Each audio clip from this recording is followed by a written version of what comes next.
warahmatullahi wabarakatuh.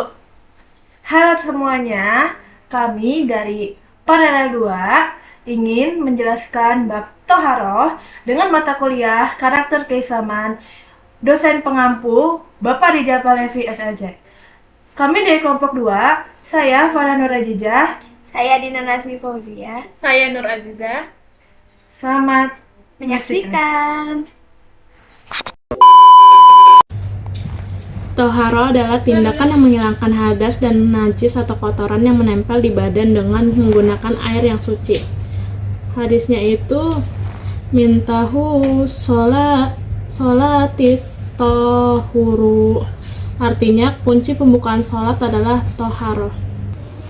Macam-macam air menjadi 7 bagian, yaitu pertama air hujan. Air hujan, air yang turun dari langit berasal dari uap air yang mengembun dan jatuh sebagai hujan. Contohnya itu kayak boleh digunakan langsung untuk wudu atau mandi wajib. Yang kedua itu air salju atau air embun. Air yang terbentuk dari uap air yang membeku atau mengembun. Contohnya itu kayak air salju yang mencair tetapi bisa digunakan untuk bersuci. Yang ketiga itu air sungai, air yang mengalir di permukaan tanah secara alami. Contohnya itu bisa digunakan untuk berwudu saat berpergian. Yang keempat itu air laut, air asin yang berada di laut tapi bisa digunakan. Meski asin bisa digunakan tetap suci dan bisa digunakan untuk berwudu berdasarkan hadis Nabi SAW. Laut itu airnya suci dan bangkainya halal. Yang kelima itu air sumber mata air. Dari toharoh adalah air yang berasal dari sumber alami yang dapat digunakan untuk membersihkan diri dan menghilangkan najis sehingga memungkinkan seseorang untuk melakukan ibadah dengan sah. Syarat air sumber air dari toharoh yang pertama itu suci. Air harus suci dan tidak tercemar. Yang kedua itu tidak berubah. Air tidak boleh berubah warna, bau, atau rasa karena adanya zat lain. Yang ketiga itu cukup. Air harus cukup untuk membersihkan diri.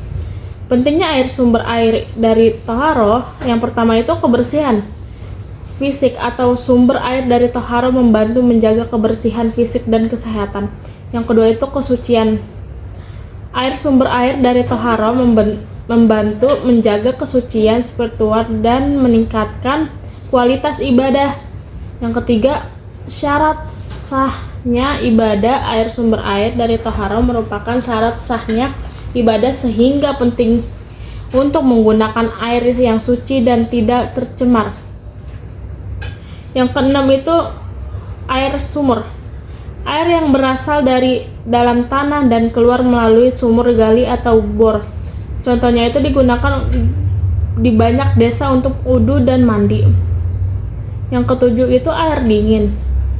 Air dingin dari toharoh adalah air yang digunakan untuk membersihkan diri dan menghilangkan najis dengan suhu yang dingin atau normal, tidak panas atau hangat. Contohnya itu kayak air dingin dari toharoh yang pertama itu air mata air yang berasal dari mata air yang jernih dan dingin. Yang kedua itu air sumur, sumur yang jernih dan dingin. Yang ketiga itu air sungai yang jernih dan dingin. Yang keempat itu air danau yang jernih dan dingin. Jadi air tersebut bisa digunakan untuk mandi wajib atau berwudu. Jadi macam-macam air ini dicari dari kitab Toharoh dan Mata Goyah Watakib dan kitab Fathul Qorib, baik yang turun dari langit maupun yang keluar dari bumi. Pembagian toharoh. Toharoh makna tidak ada bentuknya. Kebersihan hati dari kesyirikan, kemaksiatan, dan hal-hal yang mengotori hati. Kebersihan hati lebih utama dari kebersihan badan.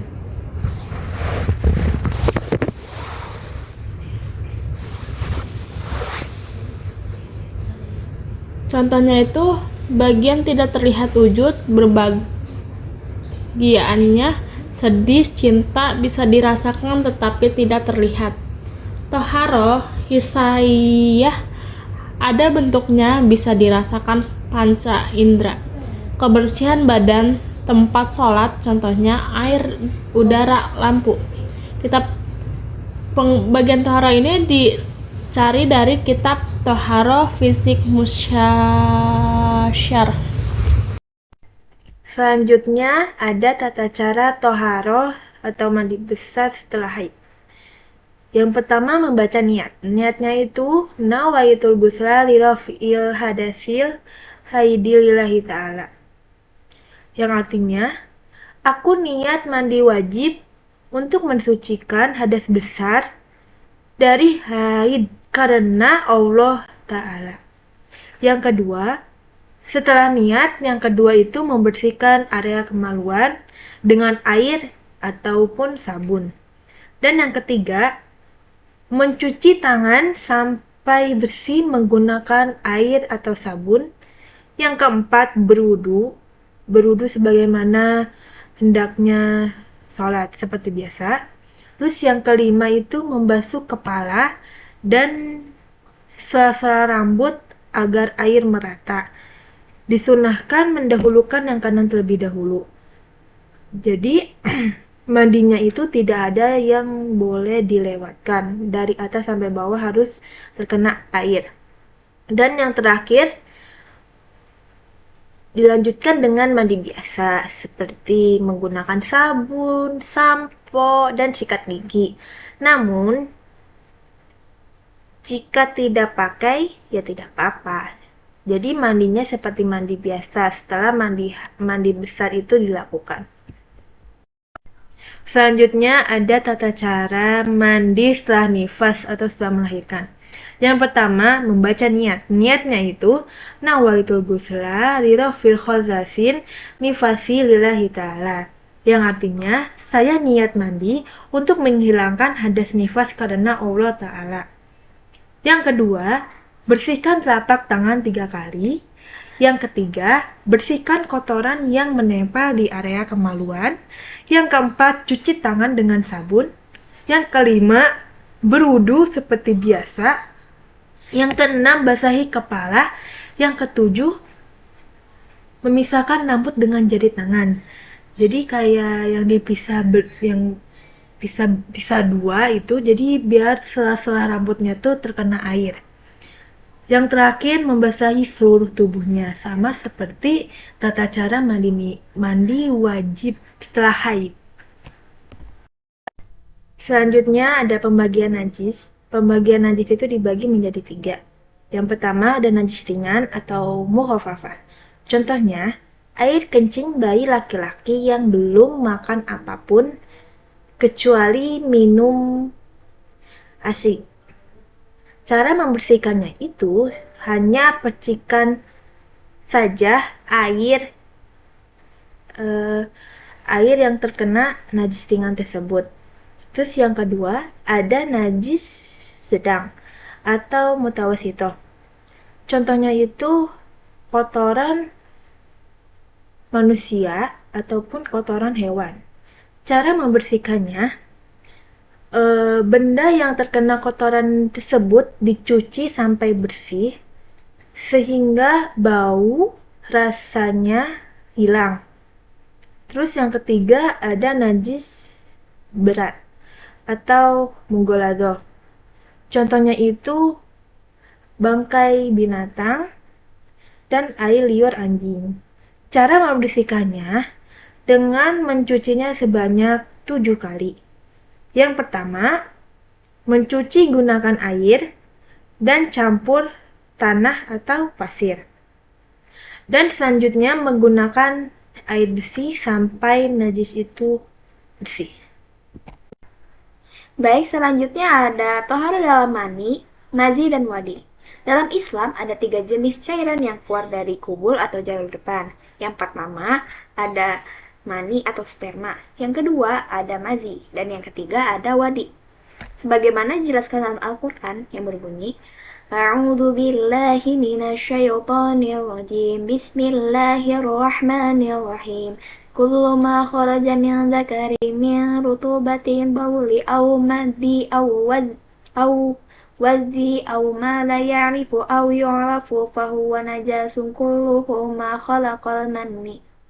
Ya, artinya setiap kencing, mazi, wazi, atau sesuatu yang tidak diketahui atau diketahui yang keluar dari penis atau kemaluan bagian depan, maka semua hukumnya najis kecuali mani. Jadi dapat disimpulkan bahwa mazi dan wadi itu berhukum najis. Jadi, karena cairan keputihan yang dialami oleh perempuan termasuk ke dalam jenis cairan yang ketiga, yaitu wadi. Karena biasanya keluar setelah kencing atau karena kecapean. Dan tidak mengandung ciri dari mani maupun mazi yang lengket dan bersyahwat sehingga berhukum najis.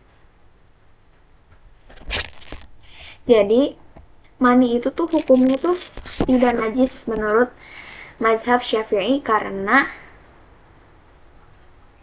tidak keluar saat orgasme.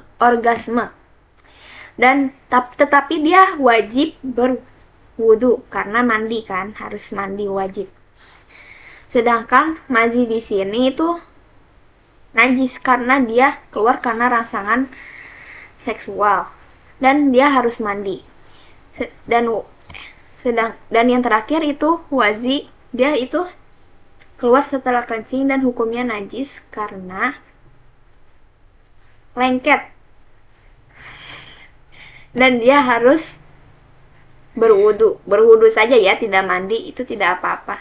Cukup dicuci saja di bagian yang terkena wazinya ini. Biasanya itu terjadi karena ketidaksengajaan, sedangkan mani dan wazi ini tuh keluar karena disengaja gitu loh.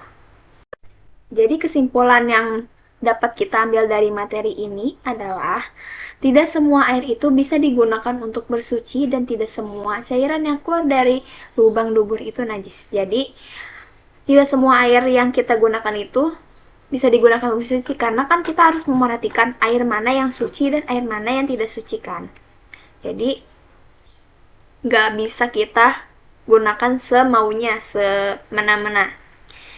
Dan tidak semua cairan yang keluar dari lubang dubur itu najis. Jadi tadi kan udah dikasih tahu sama aku nih, ya, cairan yang keluar dari dubur itu yang mana yang najis dan mana yang tidak kan.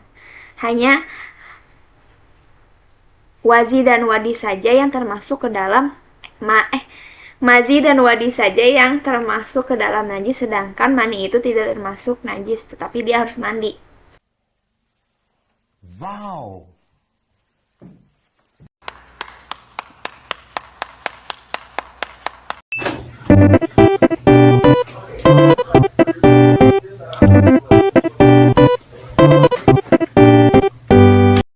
Beli kain buat batik. Cakep. Batik merah dibeliin mama. Cakep. Sekian presentasi dari kami. Semoga bermanfaat untuk kita semua. Kurang lebihnya mohon maaf. Wabillahi taufiq wal hidayah. Wassalamualaikum warahmatullahi